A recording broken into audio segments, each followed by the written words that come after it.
मामला है कल क्या बोलते हैं 470-23 का तारीख था और माननीय पटना उच्च न्यायालय का आदेश है कि मुझे लोअर कोर्ट में हाजिरी देनी पड़ेगी। तो मैं उसका हाजिरी देने आया और मैंने ADJ 1 में अपना हाजिरी दे दिया और 2 पेटिशन भी दे दिया। दो जो एक मोबाइल का मामला है और एक उनके सरकारी वकील है या वहाँ के जो कर्मचारी जो करते हैं मिसबिहेव, उसका 2 पेटिशन था जिसका मुझे 2 बजे बहस करने का समय मिल गया।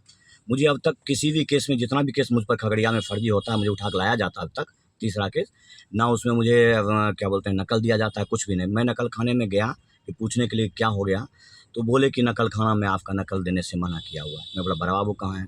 जब तक बड़ा बाबू है तब तक वो लड़का एक था वो लेके गया मुझे कि चलिए, वो मुझे चीफ जस्टिस जो वहाँ प्रधान लिपिक हैं उनके रूम में ले गया और जाते ही सीधा मारपीट करना शुरू कर दिया। कौन मारपीट किया? मारपीट मुख्य रूप से प्रधान लिपिक है जो चीफ जस्टिस का है और बाकी क्योंकि हम लोग तो किसी को शक्ल से ही पहचानते हैं और का प्रधान लिपिक। हाँ प्रधान लिपिक है। उसके बाद जो इसका बड़ा बाबू है आपका जो नकल वाले का नकल खाने का कौन संख्या क्या होगा? कौन संख्या अभी तक लॉज ये आश्चर्य है। देखिए यहाँ पर क्या हुआ कि कल से मुझे अभी तक बैठा के रखा गया, उसी समय हुआ मुझे मारपीट भी किया गया और फ़ोन करके मुझे थाना भेज दिया चित्रकूट थाना। और क्या अभी तक मुझे FIR नंबर मिला है, क्या मेरे खिलाफ मैंने आवेदन दिया उसका क्या कुछ भी नहीं बताया गया। ये DK वसु वर्सेज वेस्ट बंगाल का धज्जियाँ हैं। उसके बाद मुझे सत्येंद्र कुमार और आपका अरुणेश कुमार वर्सेज बिहार, मतलब किसी भी का लाभ नहीं मिला क्योंकि चूँकि मैं आवेदक खुद था, मैं पहले आवेदन दिया। उनको वहाँ से बार बार बताया जा रहा था कि आपको कोर्ट से मैडम आवेदन भेज रही हैं, मैडम आवेदन मैडम मिस चीफ जस्टिस अभी जो है आपका डिस्ट्रिक्ट जज हैं वही है मैडम।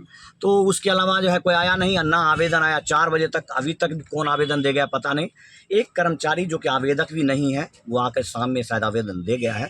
इन्होंने बताया कि आपके खिलाफ आवेदन लॉन्च किया गया है और अभी मैं देख रहा हूँ। अभी देखिए आपके लोग से कैसे भाग रहे हैं ये, इसमें पुलिस के व्यवहार पर संदेह उठता है। हमारा लड़ाई सिस्टम के खिलाफ है, व्यक्तिगत किसी के खिलाफ नहीं है। आज अदालत के खिलाफ भी मैं अदालत के खिलाफ नहीं, किसी व्यक्ति और पीठ के खिलाफ लड़ रहा हूँ। इतना शोषण इतना अन्याय के खिलाफ तो प्रशासन को इसमें कोऑपरेट करना चाहिए क्योंकि प्रशासन भी उस अदालत में जाकर के किस तरह पंगु बन के खड़े रहते हैं इनको पता है। अदालत यहाँ भ्रष्टाचार की अम्मा है इस बिहार में। जिस तरह से हमारे साथ शोषण करती है, मेरा तारीख है, मैं भी बिहार सरकार का और अदालत का आदमी हूँ। मुझे चल रहा था केस और किस मामले में? ये SC/ST का मामला और हाईकोर्ट से मुझे बेल प्राप्त हुआ 2 बार, जबकि आवेदक सेम है। फर्जी मामला विवाद आपको पता है कि रविकांत चौरसिया जो पीटने के बाद संजीव कुमार का विवाद है जो वो अपनी तरफ हैंडल करता है। अभी इसको ADJ 1 खगड़िया ने इशू बना लिए हैं क्योंकि मैं पैरवी खुद करता हूँ और उन्होंने एक आवेदन में ऑर्डर में लिखा कि इसमें कोई बात नहीं बनता है चूँकि इनका एरोगेंट नेचर के हैं, इस वजह से हम बेल खारिज। आप मुझे एरोगेंट नेचर वजह से तो नहीं लाए थे ना। अहंकारी नेचर मेरा स्वभाव है, ये नेचर है, मैं सेना से हूँ, मेरा नेचर अहंकारी नहीं हुआ तो किसका अहंकारी होगा? मेरा नाम पूर्व सैनिक पत्रकार संतोष कुमार राय है, मैं बेगूसराय। बिल्कुल प्रशासन को इसमें कोऑपरेट करना चाहिए। DGP साहब से मुख्य निवेदन है कि मुझे लोगों का मानना है कि पिछला मेरा गिरफ्तारी था वो DGP साहब का आदेश था क्योंकि यहीं खगड़िया रामपुर का एक मामला था जो एक लड़के का हत्या हुआ था मोहम्मद सोनू आलम, उसके मामले में मैंने आवेदन दिया था कि मैं आपदा के लिए बात दूंगा, सही जाँच नहीं होता है तो। रामपुर ठुट्टी में जो ठुट्टी जी ये गोगरी के पीछे जो रामपुर गांव है, और मैंने जाकर के हाईकोर्ट में आवेदन दिया कि मैं आत्मदाह के लिए बात दूंगा। मुझे आनंद फानन में उठा लिया गया, बाद में बताया गया कि आपके ऊपर फिर से SC/ST केस है और आवेदक वही है। आश्चर्य है। आज फिर मुझे अभी देखिए 24 घंटा ज़्यादा हो गया, कल 11 बजे इसमें डिटेन हूँ और अभी तक मुझे ये नहीं पता है कि मैं किस आवेदन में बंद हुआ हूँ, मुझ पर धारा क्या है, ऐसा कुछ भी नहीं है।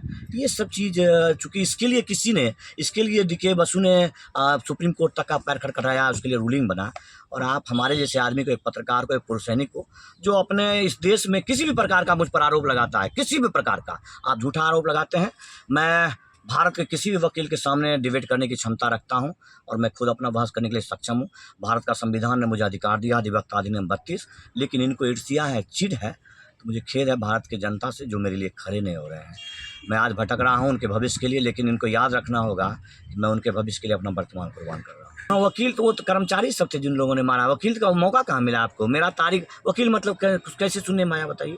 30 तारीख को मैंने कल पेटिशन दिया था कि वो वकील साहब मैं रिपोर्टिंग कर रहा हूँ, मेरा पीछा करते सरकारी वकील, और मेरी रिकॉर्डिंग में आ चुके हैं वो और बिना हेलमेट के हैं। मैंने कल पेटिशन दिया था क्योंकि आम आदमी यदि होता है तो उसके ऊपर कम ऑफेंस होता है और कोर्ट में मुझे गुंडे करते हैं। मेरा मोबाइल जो 2 जब्त किया हुआ आपको पता है, वो पिछले 8 महीने से मुझे देने दे रिलीज नहीं कर रहे हैं।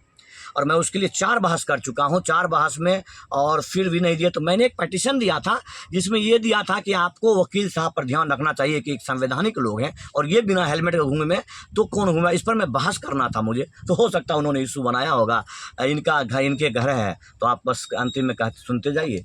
इन्हीं का शहर, मुद्दे भी यही, मुंसिफ यही, हमें यकीन है कि कसूर हमारा ही ठहरेगा, लेकिन हम लड़ेंगे। इनकलाब जिंदाबाद।